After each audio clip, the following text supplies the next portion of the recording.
Are you ready for rapid fire? I am ready for rapid fire, but just one final comment.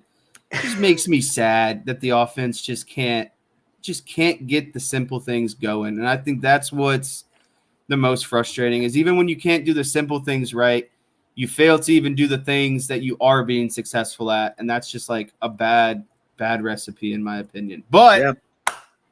I'm ready to get fired up and rapid fire now. No Okay, more let's go. sadness. Let's go. We'll see. Marcus Freeman was asked yesterday what he sees for the future of Riley Leonard. Here's the response. You know, I'm trying not to look so far around the corner. I know what I can expect of Riley Leonard this week. And that's a quarterback that's going to be prepared, that is going to look to enhance the way he prepares, that's going to look to be a great leader and challenge his teammates in the right way, and that will be ready to go on Saturday. Like, that's what I know in terms of him. And, that's what I'm focusing on is, like, let's get the mistakes corrected from Saturday. Let's come up with the right plan and go and attack that plan and let the performance take care of itself on this upcoming Saturday. But I know that's who our quarterback is, and now it's time to go do it. I thought that hesitation at the beginning was interesting. What did you make of the response? To be honest with you, I thought it was kind of more or less vintage Marcus Freeman, kind of putting on that politician cap and not really giving you, or really committing to a true answer, essentially, right? He found a way to kind of broke it down and become as simple and non-direct as possible to me, right? Like it's like, well, of course, Marcus Freeman, you're going to find a way to utilize Marcus Freeman the best you can per week, per the game plan, per the opponent. Like, that's your job as a head coach. But realistically, you should have, basically a plan, I guess you would say, a master plan of the development you'd like to see from Riley Leonard from the start to Riley Leonard by the end of the season, and how ultimately that's going to carry your offense to, whatever your end goal is, right? And so I think that's more of the appropriate answer is we need Riley Leonard to be better at X, Y, and Z, so because that allows X, Y, Z to open up in our offense, right? Like, that's more of the answer I'm looking for, not, well, I'm looking at what Riley Leonard can do this game compared to this game or that game. I think that's ultimately what leads to what you saw against NIU. If you don't have an identity as an offense, then what can you take in and week out and consistently get better at and develop a set of skills and to, establish the identity as an offense and say, by the end of the year, this is where we're going to be at, essentially, right? Like, this is the foundation that we're building on. And so I just don't like that response, really. Yeah, like I said, the hesitation at the beginning and the fact that it sounded like there was some doubt in his mind in terms of what he's going to get from Riley Leonard. I mean, again, you have a body of work on Riley Leonard. Otherwise, you wouldn't have brought him in to the program. You had a pretty good idea of what you thought you were going to get from this guy when you brought him in to begin with. And now, after 2 weeks, it feels like that's in question. Now, how much of whatever, this report today about his shoulder could have factored into that hesitation, and it's all of a sudden, it's not a muscle memory response in terms of what you're going to say about Riley Leonard. It's what do I want to say about him, knowing that potentially there's this other information out there that I don't want to disclose. So I thought that hesitation at the start just made me feel like there was some kind of doubt one way or another, whether it has anything to do with the injury or just based on what they've seen of his play so far. That's what it felt like to me. Now, when you factor in this news that came out today, and if you weren't here at the start of the show, maybe you haven't seen it, or maybe you have and we haven't talked about it yet, but there is the report out there that Riley Leonard did injure his non-throwing shoulder Saturday against Northern Illinois. And according to the report, it is some kind of labrum injury, posterior labrum injury is what they said. But Riley Leonard has been practicing this week and does plan to play this week. this Saturday against Purdue. Scale of 1 to 10, though, Jesse, what are the chances that an Irish quarterback not named Riley Leonard plays against Purdue this week? I ultimately think this is 50-50 because, if Riley Leonard already has a compromised shoulder, and he comes down on a hard hit or falls on that shoulder, again, in a certain way, he could be done, right? And so I think if you're Notre Dame, you have to be prepared for that situation, knowing that your quarterback is coming into this game damaged, right?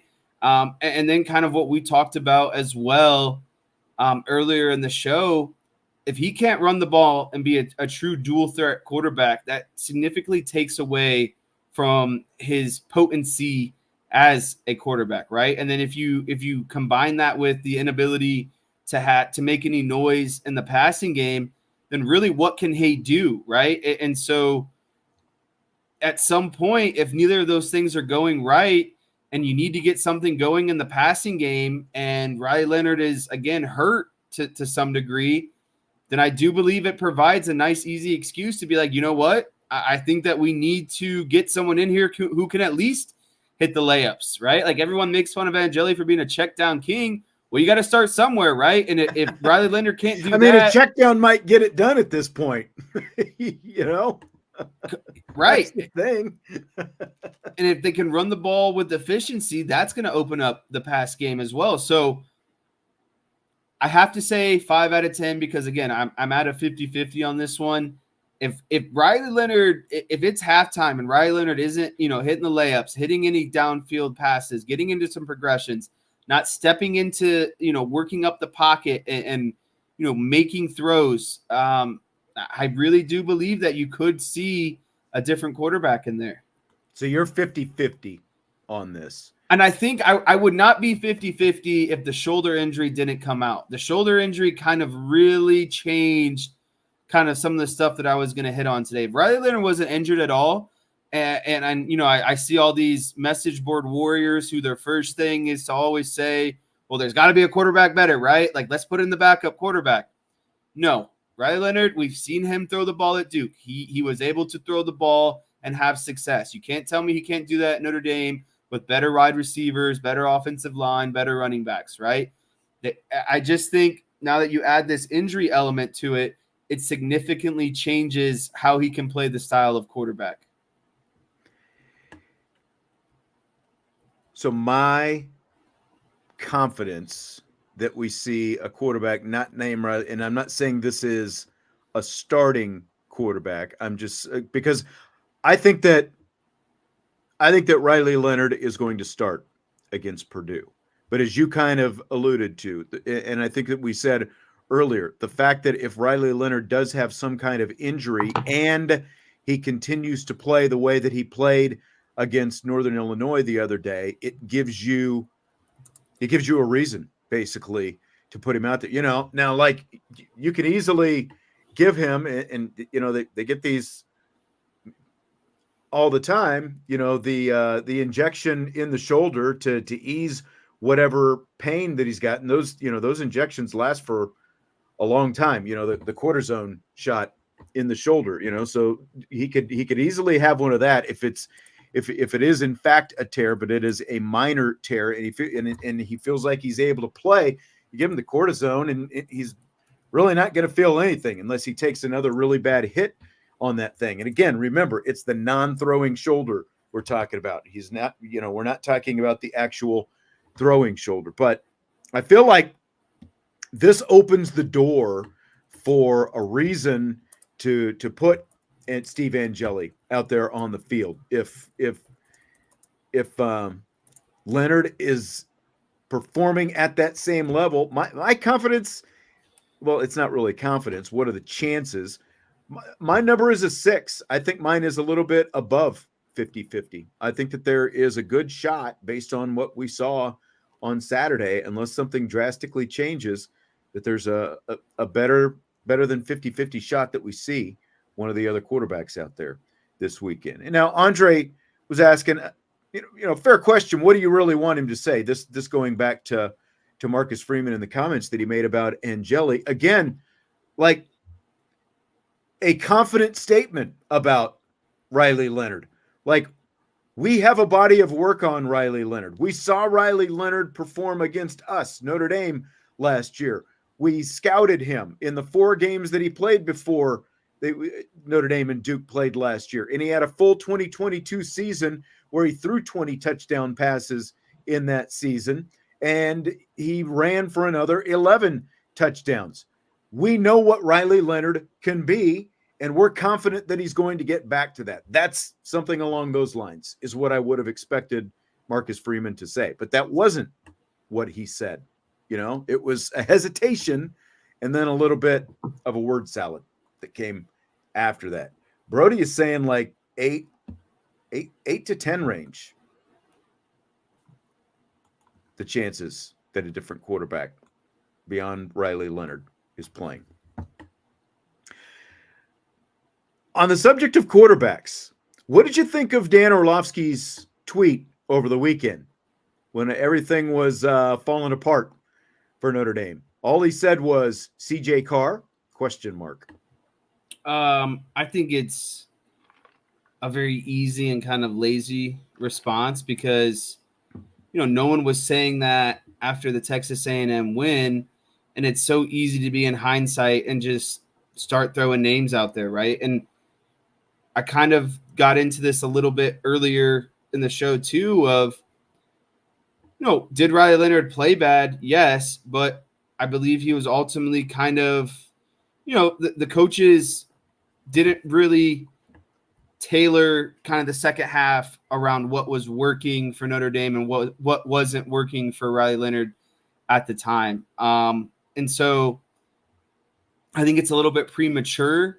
And I do think it's relatively lazy on Dan Orlovsky's part, just to be like, throwing quarterback names out there essentially. I know. And it just stirs the pot more at the end of the day. Right. And this came from someplace other than Dan Orlovsky just being a casual follower of Notre Dame to be throwing CJ Carr's name out there like this. I mean, he might as well just call him Guy Montag. Remember Fahrenheit 451? The fire, the fireman, he's a fire starter.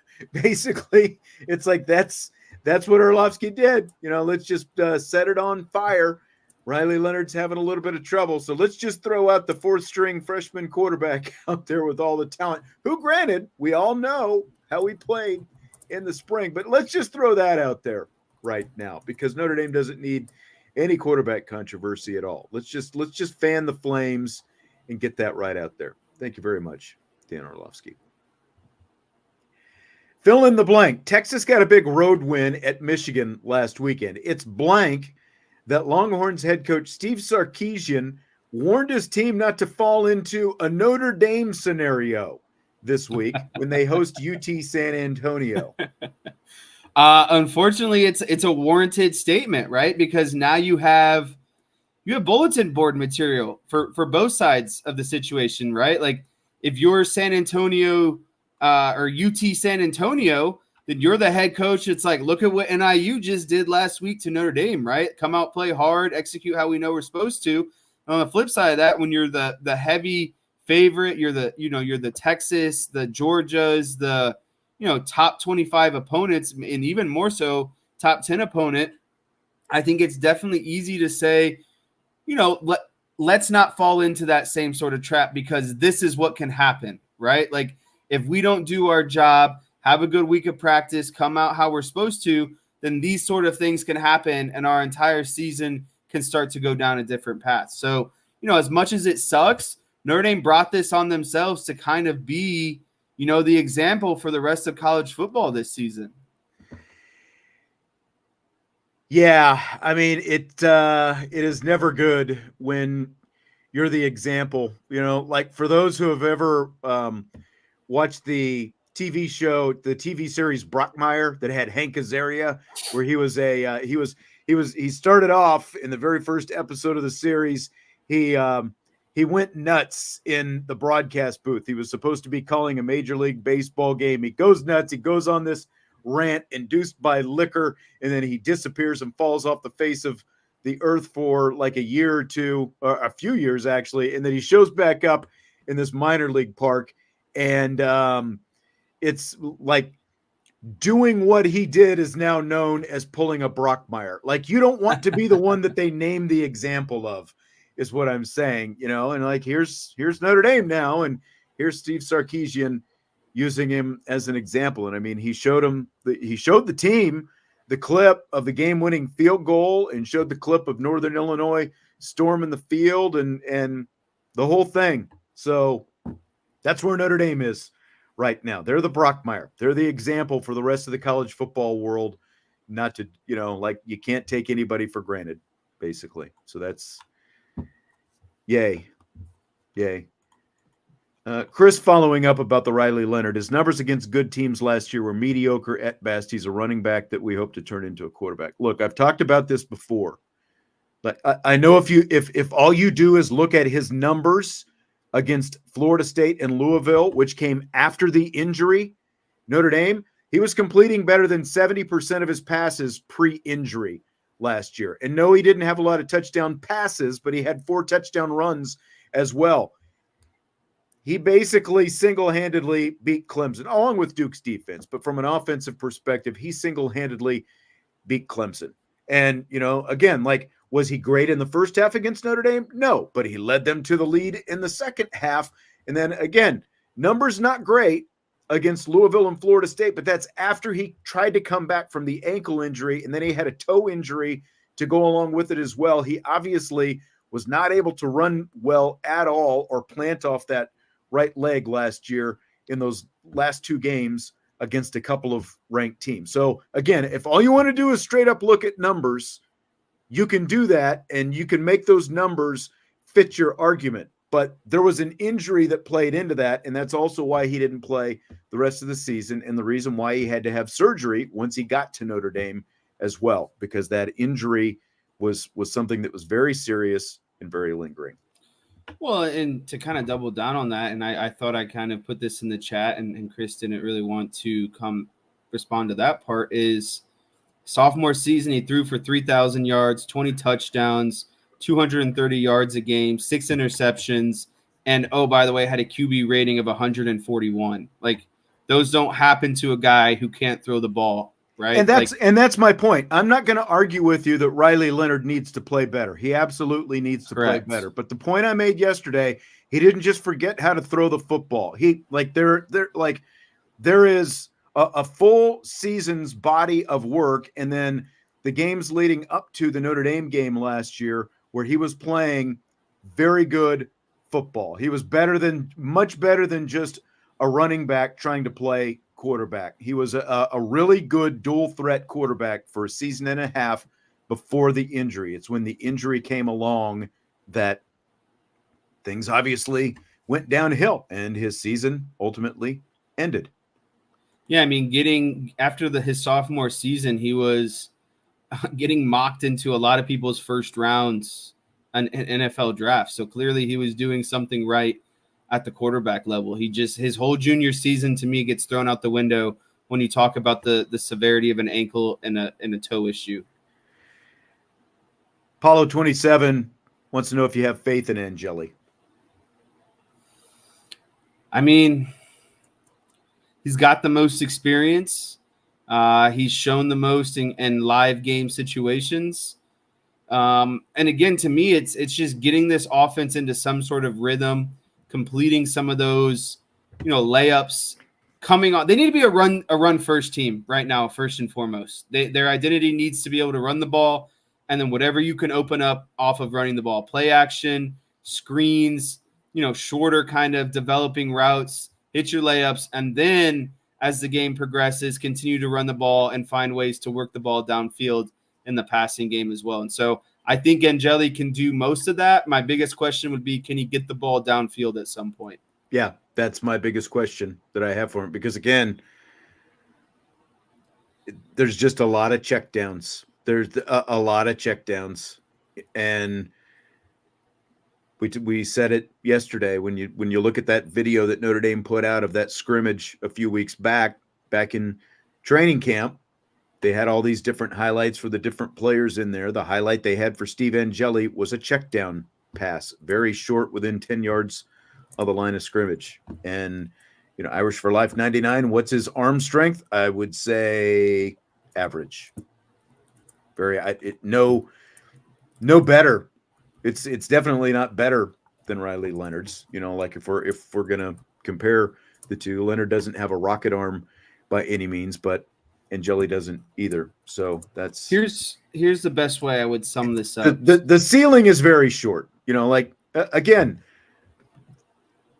Now, all bets are obviously off after Northern Illinois, but I would have said coming into the season that Riley or that Steve Angeli, if you put him on the field, would probably be able to get you wins against 9 teams on Notre Dame's schedule this year. 8, maybe 9.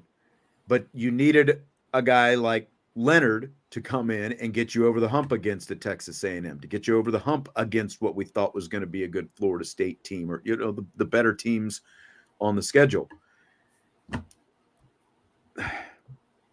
And that's where things are going to become a lot more into question the better the team that Angeli would have to play. What were you going to say? No, I just the biggest thing I'm seeing right now, and the thing I can compare this to most to, is you remember when Mike McDaniels took over in Miami, and then the previous kind of before this season started, there were all those comments about the previous Dolphins coach and how he handled Tua and all that stuff. Mike McDaniels came in, watched all kinds of film on Tua, and tailored his offense specifically around the things that Tua can and cannot do. He's getting the most out of his quarterback that he's being dealt. I don't feel like Marcus Freeman is doing the same thing with Riley Leonard. He's not allowing Riley Leonard to be the true Riley Leonard and finding, what works best for Riley Leonard to make this offense tick. I think he has a certain vision for what he wants this offense to look like. And I don't think Riley Leonard necessarily fits that mold with the skill sets that he possesses. And so at some point, you need to be able to be flexible and tailor your offense around the things that your quarterback can do and not what he can't do, essentially. Right. Which is, again, like when you look at what's gone on over the last couple of years, regardless of who the offensive coordinator is, when they've brought in these quarterbacks, that doesn't feel like what's going on. There needs to be a lot more of that. Running back. I love talking about quarterbacks. It's so fun. Running back talk. You want to get into running back talk? I do. That's my favorite part of this offense. So Jeremiyah Love and Jadarian Price combined for 15 carries last week against Northern Illinois. What is the minimum number of combined carries those two need? 30. I think you could. 30. Man, 30. Heavy. And I think that I would be I'm 30 now because Riley Leonard can't run the ball. I think my number would have been down to maybe like 24, 22-ish. But since Riley Leonard can't run the ball and you can't pass the ball, I need 30 carries out of those guys. I mean, again, NIU combined for like 38 rushes between their two running backs. And so if you're not effective on first and second down, you're getting into 3rd and 7, 3rd and 8, 3rd and 9, 3rd and 10. Well, just rely on what's working and the guys who are giving you the most explosive plays on your offense. And until you can open up the passing game more and show that you can be a competent passing offense, I do think it's an offense that needs to see Love and Price carry the ball 30 times. So we've got a lot of, like John is saying 40, Chief Brody is saying 30. I think DK was saying 25. My number is closer to what DK is saying, in the 22 to 25 range. That's where I would put it. I think that's where the number probably, because again, we're talking minimal numbers, the minimum. They need to at least have 10 carries per, each per game, which gets you to 20. And really, I'm looking at Jeremiyah Love probably needs 15 to 20 himself, and Jadarian Price is in that, 10 to 12 range, something like that. I mean, if you have 65 offensive plays, so I'm in the 22 to 25 range for the minimum. those two guys need? I'm still sticking with 30. That's a lot. 30's a lot. I mean, again, who scored all of their touchdowns this season? Who's giving you the most explosive plays? Who's giving you 7 yards a carry, 6 yards a carry? Until something else starts working. They definitely need to lean into those guys as a much bigger part of the game plan until and if the passing game comes around. You know, again, like if you've got those two guys out there, Steve Angeli can be very successful if you're able to run the football with those two guys. I mean, Audric Estime and Love last year combined for, I think it was right around 25. Now, obviously, Estime had the bulk of them, but I think that I think if you lean into that running game, you could definitely help out a young quarterback like Angeli. So, Relic Q, thank you very much for the super chat. Would you rather get 10 wins this year with Riley Leonard and back to square one next year, or get 8 wins with Carr but are set up for a run next year? Do programs take the lumps to build up a guy anymore, or has it, or are those days gone? I think there was an extra, or are those days gone? So Relic, what do you think of this question? I love this question, Relic, and I appreciate the question. I think it's a twofold question. First, 10 wins doesn't get you in the playoffs. It gets you into just a solid bowl. And that's ultimately what 8 wins would get you as well. Maybe a less of a bowl game. But at the end of the day, you're not in the playoff. You're not competing for a national championship. So to me, the level of bowl game you play in doesn't really matter. So I would rather have the 8 wins and truly try to develop a quarterback for next season compared to 10 wins and be just outside the playoff and maybe play in like, a second tier type bowl game. It's not really worth it, especially when you're at Notre Dame and the expectations from, the outside, from the inside is a legit national championship run every season. And then the second part of this question would be, do programs take lumps to build up a guy anymore? Are all those days gone? I love this question because it also plays in to the NFL. Caleb Williams, Jaden Daniels, none of those guys should be starting as first-year NFL guys. And, Tom Brady got into the offseason. I know other people have echoed it as well. What happened to a guy coming in and learning the offense, being able to make reads, that sort of situation? It just doesn't happen overnight. You have to be able to sit and wait your turn and be able to ultimately learn how to play quarterback at a high level. But, these days in college where you have the transfer portal and NIL, people want results now. They want the star and the stud to play now and for teams to, be able to win instantly. And the same goes for the NFL. These top tier draft picks, because you're pouring money into them, you're giving them guaranteed money, you're taking them with, a top 10 pick. The fans expect, to see results immediately. And I hate that that's the way that this has trended to, because there still needs to be a learning and development side of football. You can't just thrust your quarterbacks into things. Right. And, look, like even you go back to Jameis Winston as Johnny and Johnny Manziel. They won Heisman trophies. Could you turn your chat off or something, Jess? Just turn your chat off for a while. They won Heisman trophies as redshirt freshman quarterbacks. They both sat for a little bit. Like they didn't just get thrown into the fire. That's so to answer that part of the question. No, most programs aren't just going to throw a quarterback out there as a true freshman and throw him on the field and rely on that. At the very least, you are going to sit him for a little bit, try to get him, like ingrained in the system and in the offense, and then see what happens in year 2, which is essentially what this is leading to for Carr. Like look at Iamaleava down there at Tennessee. He's a redshirt freshman as well. He sat last year. Now he's had some early success. I mean, they freaking tore up NC State last week.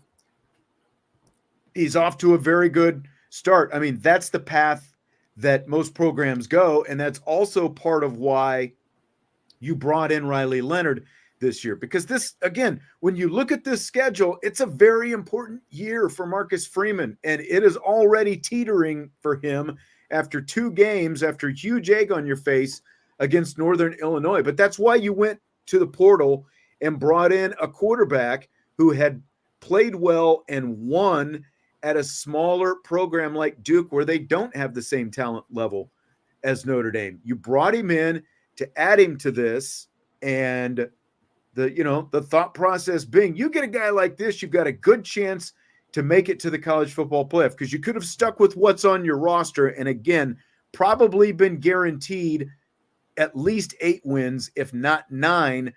But, like in terms of that developmental piece to this, were you truly going to be a playoff team this year? And if they don't make it to the playoff this year, I mean, is anyone going to see it as anything but a colossal failure with the kind of schedule that they had coming into this season and all these pieces that they thought they had?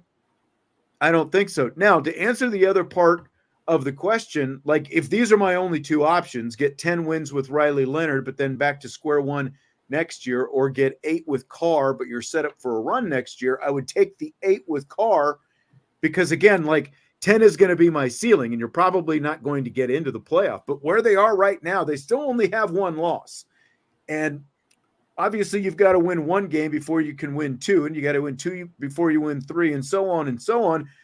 But they still have a chance of getting to the playoff at the end of the year. Like, that's the beauty of the expanded playoff field of having 12. But that's also why it was so important for them to be able to, at a very minimum, get into the playoff this year, because you do have a 12-team expanded field. So if these are my only 2 options, I would take the 8 wins with Carr and play for next year, rather than Riley Leonard all this year and max out at 10 wins, because you're probably, with a loss to Northern Illinois, you're probably, as one of your 2 losses that you're going to have, you're probably not getting into the playoff with that. So that's what I would take. Is there anywhere else we need to go with the quarterbacks? Because I know you wanted to talk more quarterback. Nope. So, with all the drama with the Irish loss, we haven't had a chance to talk about new NBC play-by-play announcer Dan Hicks calling the game. What did you think of him on the broadcast? To be honest with you, I watched the first half on my phone while coming back from golfing, so I didn't even have the sound on. And then when I got home, I watched the second half, but I was so enthralled with how bad they were playing, I wasn't even thinking about Dan Hicks ultimately, right? And that's, I think, a testament to not even being able to enjoy, the viewing experience, because I was so preoccupied with how stressful and bad they were playing against an inferior opponent. Like, that's just the honest answer, right? Like, I literally did not – I was so zoned in on, them not being able to move the ball offensively in the second half, and then the defense getting gouged on the run game, the entire second half, that listening to Dan Hicks was quite honestly an afterthought. And I'm going to say this I think it's funny, but I was thinking after the game, Dan Hicks probably thinks he's the jinx, because his first game as a Notre Dame broadcaster, they lay an egg against NIU, right? And so, we talked about jinxes and stuff last week. I just know I'm a superstitious person. I don't know how superstitious Dan Hicks is, but I'm sure his wife at some point maybe cracked a joke. It was like, you're no longer allowed to go back there and do games, right? Because they just completely laid an egg in your first game. Yeah, I thought, obviously I wasn't listening to him in real time. I was going back and rewatching some of the game, and he was pretty much what I thought he was going to be. Just a really good professional sounding announcer. The guy's been with NBC forever, it seems like. And again, you get to hear him every 4 years with the swimming events when the Olympics come up. He's done some Notre Dame football in the past. It's kind of surprising that they didn't just turn to him to begin with a couple of years ago, and, instead of going with a much younger, much less experienced guy, because, the thing with the timeouts at the end of the game, Jason Garrett was obviously wrong about that, saying it on the air. I don't know if he was fed that by a producer or exactly what happened, but to me, with Dan Hicks there, just a professional sound, a guy who knows how to control a game, knows how to work the analyst into the game and all that kind of stuff. I just felt like the flow of the broadcast was much less choppy. The interaction seemed better, like between he and Jason Garrett as well, because again, you've got a seasoned guy who's got multiple decades and not just a year or two or a game or two of experience in the booth. So I thought it was a really good sounding broadcast from what I've heard going back and rewatching some of it. Well, I think that is going to do it. Oh, you know what? There was one more comment. Ed says, I will never understand how true Notre Dame fans could ever root for the Dallas Cowboys in light of Jimmy Porkface Satan connection. One, Jesse is wearing his Cowboys hat tonight. One, Jesse wasn't even born when Jimmy Johnson was still the head coach. Barry Switzer, Barry Switzer was the head coach by the time Jesse was born. I know I've told this story before, when the morning the news came out that the Cowboys, that Jerry Jones had bought the team, my dad woke me up in the morning because he was a Redskins fan, still is. He woke me up and said, this guy named Jerry Jones just bought the Dallas Cowboys. They're firing Tom Landry and they hired Jimmy Johnson. And he kind of chuckled and walked out of the room. So I was not very happy at all, because this was all just this was just a few months after that 1988 game at Notre Dame Stadium with Pat Terrell and, save Jimmy Johnson's butt for me and all that different kind of stuff. The bottom line is winning, Ed, cures a lot of things. And if they are your team, doesn't matter who the head coach is, doesn't matter who the owner is, any of that stuff, as long as your team is winning. And, that's I think what it comes down to for me. All right, good stuff tonight, Jess. As always, we will check out on that, and we will talk to you tomorrow. Hit that like button before you leave. IB Nation Sports Talk.